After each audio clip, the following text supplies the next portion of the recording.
Today we're doing a ceiling patch. They had water damage from the above bathroom. Plumber had to come in here, open up the ceiling to fix the P-trap. So we're going to go ahead and just cut out this damaged area and replace it with new sheetrock and get it all taped with the fiberglass mesh tape. Simple, easy process here. What I always like to do in cutouts, I like to mask off the area since there's going to be some cutout involved on the ceiling, a little bit of dust involved. I just went ahead and put plastic around just to contain my cutout, dust, stuff like that.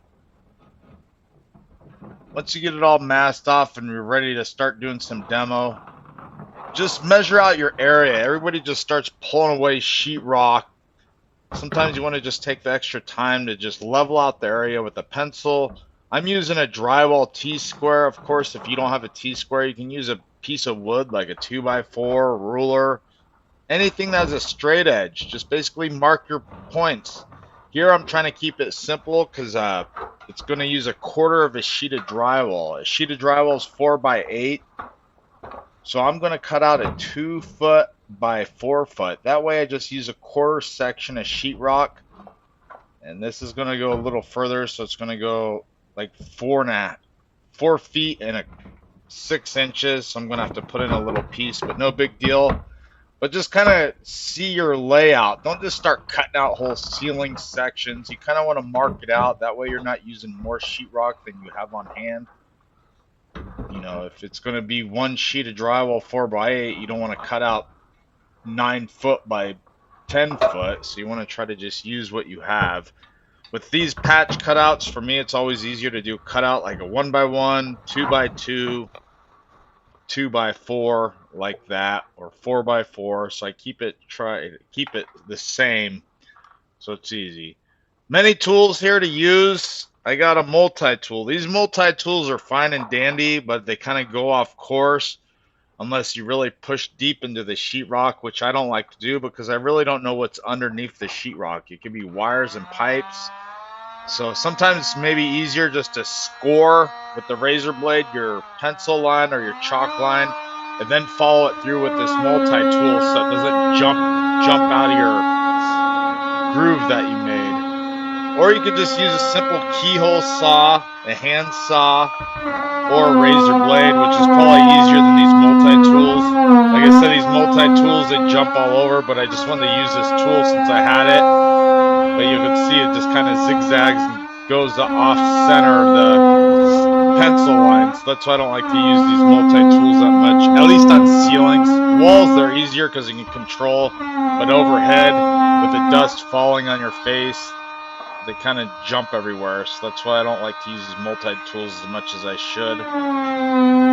But get it cut out. There's no right or wrong way cut out. You just don't want to go too deep in the sheetrock. The sheetrock's going to be at least 1/2 inch thick, so I don't like to go anything further than 1/2 inch when I cut it out, just in case there's pipes in there, wires, stuff like that. You just really need to score the sheetrock with a razor blade and snap it back. But that's just an easy way of just cutting out the sheetrock. You want to get it all demoed out. If it is overhead like this, it is going to make dust that falls in your face. So I always wear a mask whenever I remember cut overhead. But razor blade, honestly, razor blades are a lot easier, less dusty, and it's easier to get it scored with the razor blade if you know how to use a razor blade, rock blade. But get it all cut out. Once you get it all cut out, your next step is to pull your screws and nails, double check all the framing, make sure everything looks good. If you have any issues in the ceiling, then you're going to have to treat and address those issues like bad wood, any water damage, stuff like that. You would treat all that before you cover it back up. You really don't know what's under there until you open up the ceiling, see what's all involved. Double check your pipes, make sure the plumber did their job, there's no leaking pipes still, stuff like that while you have the ceiling there. Once you get it all cleaned up, all the screws and nails pulled out, then you can all go ahead and add wood backing. Make sure you have something to screw to on each side. Don't just cut it and don't add backing, because if you put new sheetrock and you don't have something to screw the sheetrock corners to and the edges to, it's going to crack out. So you always need something on the left and right side of any patch. If it's over, you know, 1624, you want to put a stud in between every one. Wood backing, 2x2s, 2x4s, 4x4s, wood sheeting, whatever it takes. You got to add backing. That way you can secure your sheetrock. The old sheetrock also put screws on the outside edges, basically tightening up the old sheetrock, because when you're cutting out an area like this, you're loosening up the existing sheetrock. So always put screws on your studs on your existing sheetrock. That also helps you mark where the studs are, the directions. So I always use the screws in it as my stud finder, so when I put the new sheetrock there, I know which direction the stud's going, how big, how wide, and where it is. So, or you can just use a pencil and mark it, but it's easier just to put screws in it, and that marks your stud with the screws by tightening up your old sheetrock. These cutouts are never going to be perfect. 2x4, sometimes you have to cut them back, rasp them back, square up the edge. Nothing's perfect. The only way to get a perfect cutout is just rip out the whole ceiling area. So you're just trying to cut out a patch in the middle of the ceiling. Keep it as square as possible. If need be, you got to whittle down with the razor blade, cut it down until it's a nice straight edge if possible. If you go ahead and you put the new sheetrock up there and it doesn't fit correctly, just cut it back with your sheetrock. Sometimes it's easier to cut back the old sheetrock than it is the new piece you're trying to put in. But basically you're just making a puzzle piece. Cut it out, cut out a piece to fit in place. That's why it's easier to do nice square areas like this. 2x4, 2x2. Keep it simple. And if you cut out like a small area like this and you still need to cut out more, just take it out another 6 inches, another foot.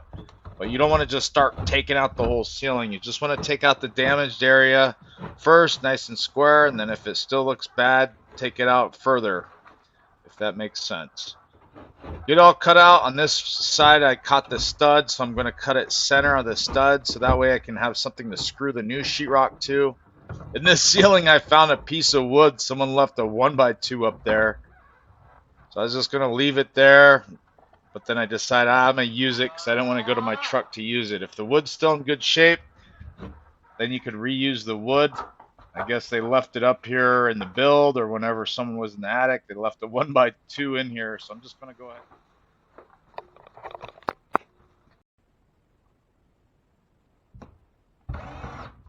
I'm using 1.25" drywall coarse screws because the sheetrock in most interiors are 1/2 inch sheetrock. So all you need is 1.25", maybe 1.5" screws. Anything over 1.5", like 1 5/8", 2-inch screws, we usually use that for 5/8 sheetrock. So on here I'm tightening up the old stud. Basically I'm going to take it out a couple feet. That way I know the sheetrock here, the existing sheetrock's tightened up, nice and secure. That's what you want to do. You don't want loose sheetrock. If you go to put the new piece in, fiberglass it and mud it, and if you didn't tighten up the old sheetrock, then you're asking for a crack. You don't want your patch to crack out. So always add screws in your studs, on your existing studs, trusses, just like I'm doing here. It also helps mark it. You can see I'm going too wide. That's basically showing me the width of the stud that I'm screwing into. Since these are wide trusses, I got a nice wide area to screw to. So I like to mark the width with the screws, and maybe I'll do 1 or 2 out, and that shows me the direction of the screw.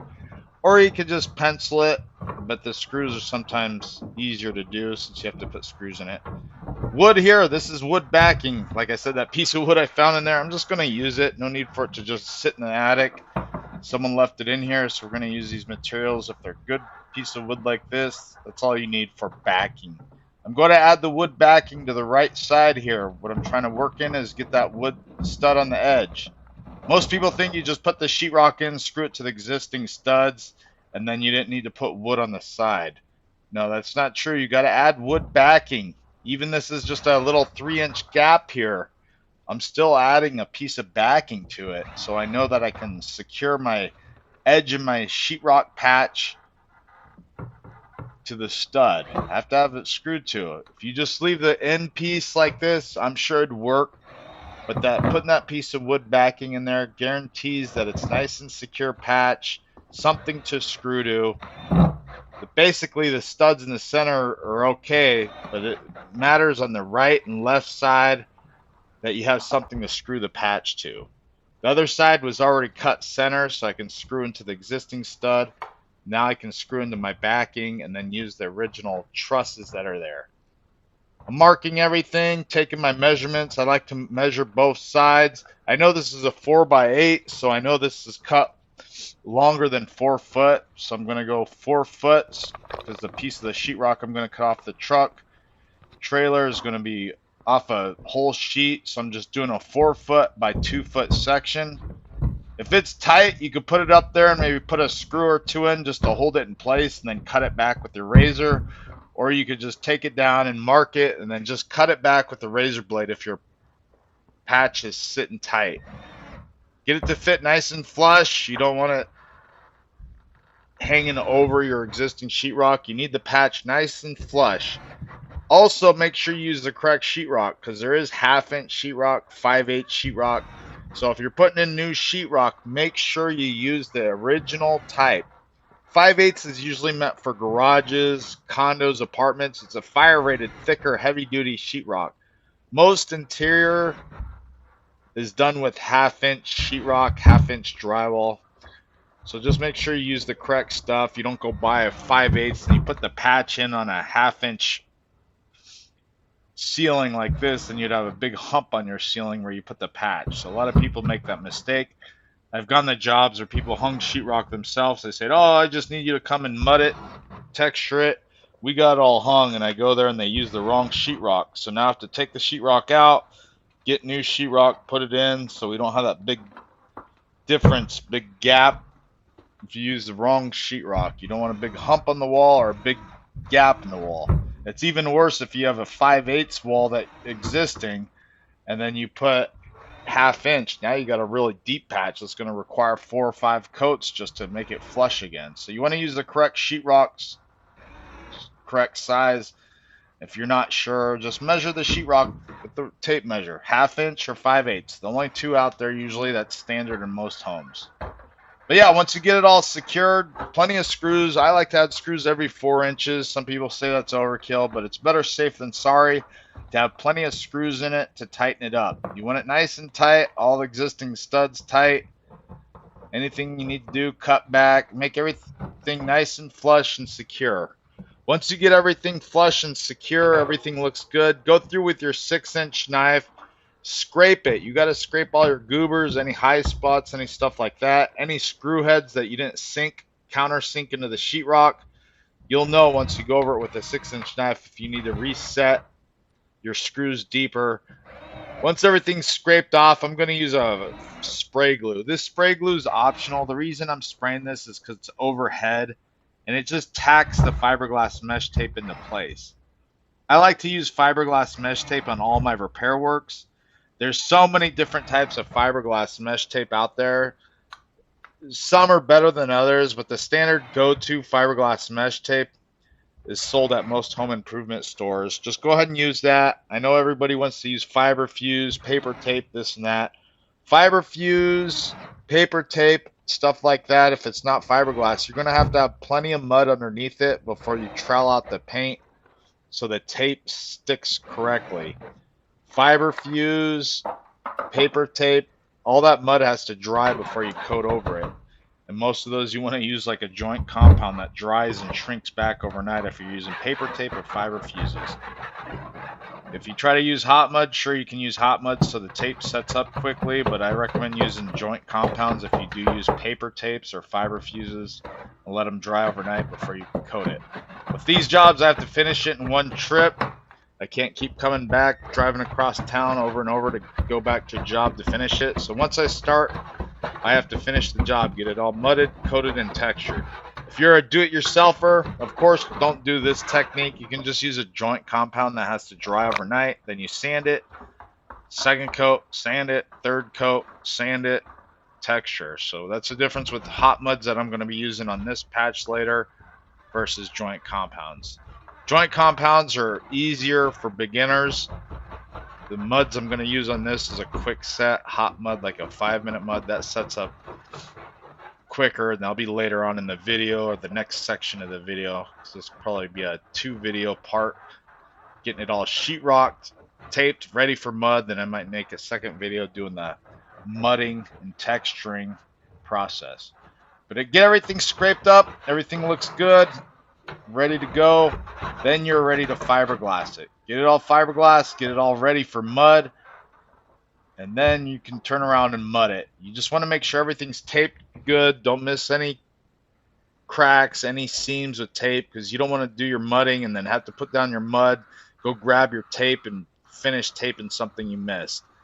I'm using this spray glue. Like I said, it's optional. This is just tacking the tape in place. You don't have to use this. Your fiberglass will stick in place. If you don't have glue, you can also just strike in like a pre-fill the gaps with mud and then put the tape over it. Sometimes that's a better technique if you have big gaps.